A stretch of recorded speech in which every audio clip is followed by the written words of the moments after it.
Petit-Aubert, diabétologue endocrinologue à l'hôpital André Mignot à Versailles.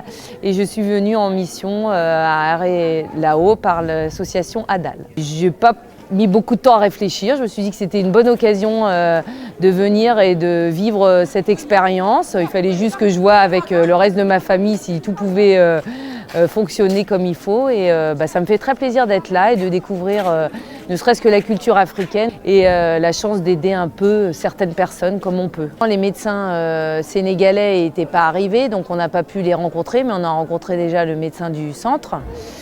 On a visité déjà le centre parce que moi je ne le connaissais pas, je n'étais pas venue au mois de janvier.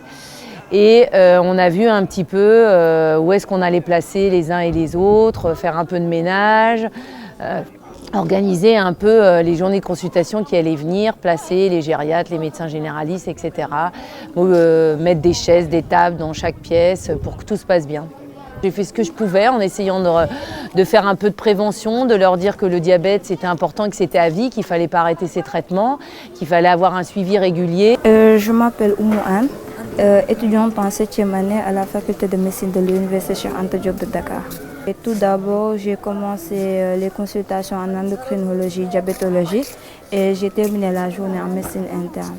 Bon, on a eu 2 patientes qui sont venues avec un déséquilibre hyperglycémique pur et tout ce qu'on pouvait faire, c'était les demander de se réhydrater oralement et on ne pouvait pas faire grand-chose vu qu'il y avait une observance thérapeutique quand même notoire ici.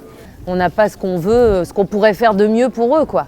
Ils n'ont pas du tout les mêmes traitements à disposition, donc parfois on est un petit peu désorienté, où on se dit comment on va faire, si on ne peut pas prescrire de l'insuline, s'ils ne peuvent pas se lâcher, comment ça va se passer.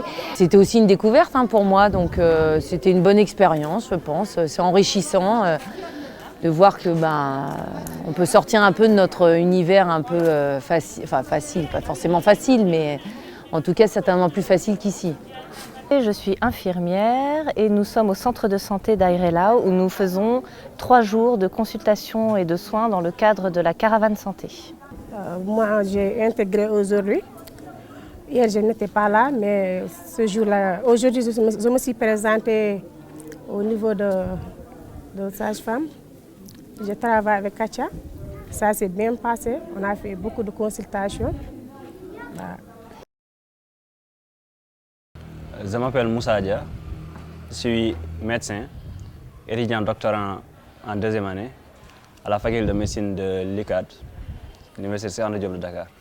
Nous sommes aujourd'hui à Airé-Lao, qui est une commune au niveau du département de Podor, c'est dans la région de Saint-Louis.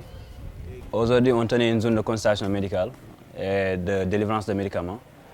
Donc on a eu à recevoir des patients avec différents services de médecine générale, de gériatrie, de pédiatrie, de gynéco, d'ophtalmo. Donc on a reçu des patients qui avaient besoin de soins et on a essayé d'examiner ces patients-là, de voir leurs soucis sur le plan sanitaire et d'essayer d'apporter des solutions. Oui, on a reçu beaucoup de personnes aujourd'hui. Par exemple, chaque service, si on prend le cas de la médecine générale, on a reçu une centaine de personnes aujourd'hui. On a vu dès la matinée, avant même la venue des médecins, il y avait déjà la population qui était là, en attendant évidemment de recevoir leurs soins. Mais malgré tout cela, l'organisation a été là, ils ont géré.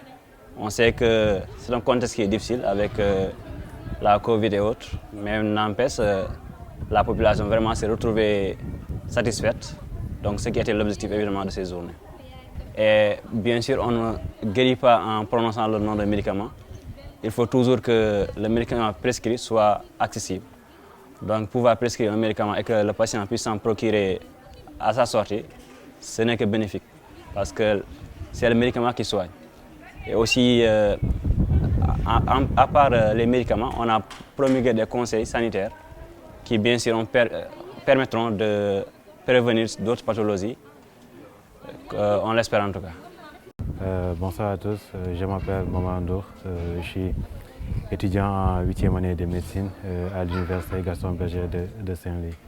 Aujourd'hui donc on a pu consulter de 9h jusqu'à 18h ce qu'on ne fait pas d'habitude, mais on était obligé du fait donc, de l'affluence, ce qui montre donc l'intérêt de ces journées. Ce qui était plus fréquent en fait, c'était donc les pharyngites qui sont le plus souvent donc dus donc, à un ulcère.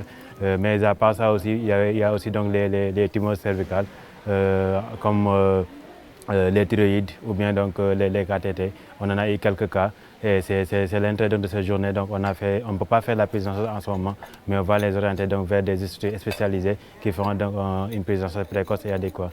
Ce dont j'ai agi directement aujourd'hui et qui m'a beaucoup plus marqué, c'est un neuroson qu'on a reçu donc pour frein de la langue. Bonsoir, donc je m'appelle Cheikh Fall, donc je suis étudiant en 6e année de médecine de l'Université Gaston Berger de Saint-Louis. Bon, le patient qui m'a touché le plus aujourd'hui, c'était un nourrisson qui avait un frein de la langue, comme mon camarade vient de le dire.